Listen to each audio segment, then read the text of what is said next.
देश भर में मौसम को लेकर हालात अब और ज्यादा बिगड़ने वाले हैं। जहां अब तक सिर्फ सर्दी की मार लोगों को परेशान कर रही थी, तो वहीं अब जल्द ही दो बड़े वेस्टर्न डिस्टर्बेंस तेजी से उत्तर पश्चिमी भारत को प्रभावित करने वाले हैं। आपको बता दें कि अरब सागर से लेकर उत्तर पश्चिमी भारत और पूर्वी राज्यों तक एक के बाद एक एक्टिव मौसमी सिस्टम पूरे देश में हाहाकार मचा सकते हैं। दक्षिण पूर्व अरब सागर से जुड़ा ऊपरी हवा का साइक्लोनिक सर्कुलेशन अब कोमोरिन क्षेत्र में निचले ट्रोपोस्फेरिक स्तर पर स्थित है। वहीं एक वेस्टर्न डिस्टर्बेंस जो पहले उत्तर पूर्व ईरान के आसपास था, अब अफगानिस्तान और उससे सटे पाकिस्तानी क्षेत्र में एक्टिव है। ऐसे में देश भर में अगले 24 घंटों में मौसम की क्या स्थिति रहने वाली है, इस बारे में हमें बताएंगे देश के जाने माने weather expert doctor SN Pandey ji. कृपया करके किसान इंडिया चैनल को सब्सक्राइब कर लें और इसी के साथ अगर मौसम पूर्वानुमान जानने में उनको थोड़ी दिलचस्पी हो, चाहे हमारे किसान हो या और भी लोग हों, तो हमारे बेल आइकन को दबाकर उन नोटिफिकेशन भी उनको समय पर प्राप्त होते रहेंगे। मैं हूं मौसम विशेषज्ञ डॉक्टर SN सुनील पांडे। ये वीडियो मैं चित्रकूट के आगे जो रास्ता है उस पे बना रहा हूं, चित्रकूट धाम के बिल्कुल पास में 20 किलोमीटर आगे। और आप देखिए बिल्कुल हरियाली आप पीछे देख सकते हैं। हमारे बढ़िया जो पीली वाली सरसों होती है वो फूली आपको दिख रही होगी। तो अब बुंदेलखंड भी हमारा कहीं भी खेती किसानी में पीछे रहने वाला नहीं है। जिस तरह से मैं लगातार देख रहा हूं यहाँ की खेती किसानी बिल्कुल हरियाली, और पहाड़ों की भी मैं हरियाली आपको दिखा सकता हूं। अगर आप देखें तो पहाड़ों पर भी आपको हरियाली मिलेगी। वो भी मैं एक वीडियो बाद में दिखाऊंगा आपको कि पहाड़ों पर देखिए कितनी हरियाली है। और पहाड़ों पर हरियाली का कारण है कि बारिश बढ़ी है, मध्य प्रदेश में जो बारिश बढ़ी है, जो बुंदेलखंड में बारिश बढ़ी है, और इसी के साथ जो राजस्थान में बारिश बढ़ी है। आगे 24 घंटे के मौसम पूर्वानुमान में मैं आपको बता दूं कि अभी जिस तरह से नए WD आ रहे हैं और उनसे हमारे पहाड़ों पर अच्छी बर्फबारी होने की पूरी संभावना है। तो ये बर्फबारी निश्चित रूप से हमारे पहाड़ों के फसलों के लिए उपयोगी होगी, और बाग में जो हमारे गंगा यमुना जैसी पतित पावनी नदियां हैं, जिनके किनारे सैकड़ों लाखों की तादाद में लोग रहते हैं, जो पानी जिनको नदियों से मिलता है, सिंचाई की सुविधा इन्हीं से होती है, तो उसके लिए ये बहुत बेहतर स्थिति मानी जा सकती है।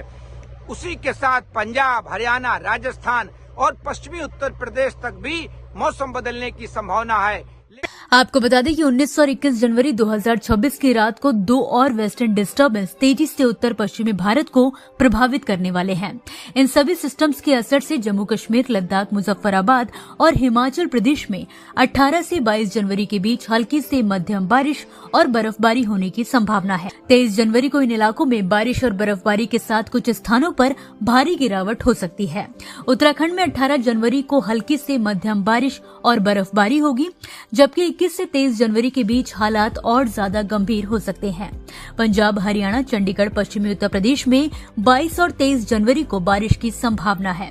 कोहरे और कोल्ड वेव को लेकर भी चेतावनी बेहद गंभीर है। लेकिन पूर्वी उत्तर प्रदेश, बिहार, उड़ीसा, झारखंड, मध्य प्रदेश, इन सब जगह अभी बारिश की गतिविधियां जल्दी नहीं देखी जाएंगी। लेकिन जब इस तरह की बर्फबारी होगी तो आप समझ लीजिए जो अभी सर्दी पड़ी है, ये सर्दी को आप अभी एक जो मूवी होती है उसके पहले ट्रेलर होता है, तो ट्रेलर समझ सकते हैं। क्योंकि ये बर्फबारी जब होगी और अच्छी बर्फबारी होगी तो निश्चित रूप से फिर गंगा यमुना के क्षेत्रों में हमारे जो गंगा यमुना के मैदानी भाग हैं उन सब जगह पर अच्छी खासी सर्दी फिर पड़ेगी। तो ये आगे आने वाली बात है। फिलहाल अभी 24 घंटे तक उत्तर पश्चिमी सर्द हवाएं कभी धीमी होंगी, कभी तेज होंगी, और ये अपना जलवा पूरे गंगा के मैदानी भागों में बिखेरती रहेंगी। और अब जिस तरह से अरब सागर से, बंगाल की खाड़ी से भी नमी आ रही है, मॉइस्चर फीड जब उत्तर भारत में आता है तो फिर कोहरा, धुंध और प्रदूषण वाली बढ़ने की भी संभावना आगे रहेगी। और किसानों को भी ये सलाह दी जाती है कि किसान अपने खेतों में नमी बनाए रखें, क्योंकि जिन प्रदेशों में जैसे राजस्थान, पंजाब, चंडीगढ़ और हरियाणा, कि इन सब जगह जिस तरह से तापमान 0 के आसपास हो गए थे, तो इन सब जगह जहां पर तापमान 0 पहुंच जाते हैं तो वहां पाला पड़ने की संभावना रहती है। लेकिन अगर आप रात में अपनी फसलों में सिंचाई कर दें तो पाला की जो विपदा होती है उससे बहुत कुछ हम बचत कर सकते हैं। पाले का असर फसलों में कम हो जाता है। तो ये स्थितियां अभी अगले 24 घंटे तक बनी रहेंगी और आगे आने वाले दिनों में जनवरी के आखिर तक सर्दी, गलन वाली सर्दी, ये सारी चीजें, धुंध, कोहरा, प्रदूषण, ये सारी चीजें पूरे उत्तर भारत में, मध्य भारत में बनी रहेंगी। लेकिन अभी आप जिस तरह से देखिए कि अब दक्षिण भारत में भी अभी 24 घंटे तक कोई मौसमी सिस्टम ऐसा नहीं है कि कहीं बारिश हो, तो वहां पर भी शुष्क हवाएं पहुंच रही हैं और उड़ीसा तक हम तापमान गिर रहे हैं। लेकिन अब जब WD आ जाते हैं तो उत्तर पश्चिमी हवाएं थोड़ी स्लो हो जाती हैं और इन पे रोक भी लगती है, तो तापमान बढ़ सकते हैं। तो दिन में धूप तेज निकलेगी और जब धूप तेज निकलती है तो जल्दी जल्दी सिंचाई की जरूरत हमें पड़ती है। तो ये स्थितियां अभी अगले 24 से 48 घंटे तक बनी रहेंगी।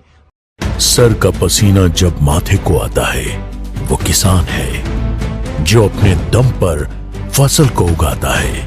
आन है, बान है, शान है, किसान है। किसान इंडिया, चलेगा हल, बढ़ेगा बल।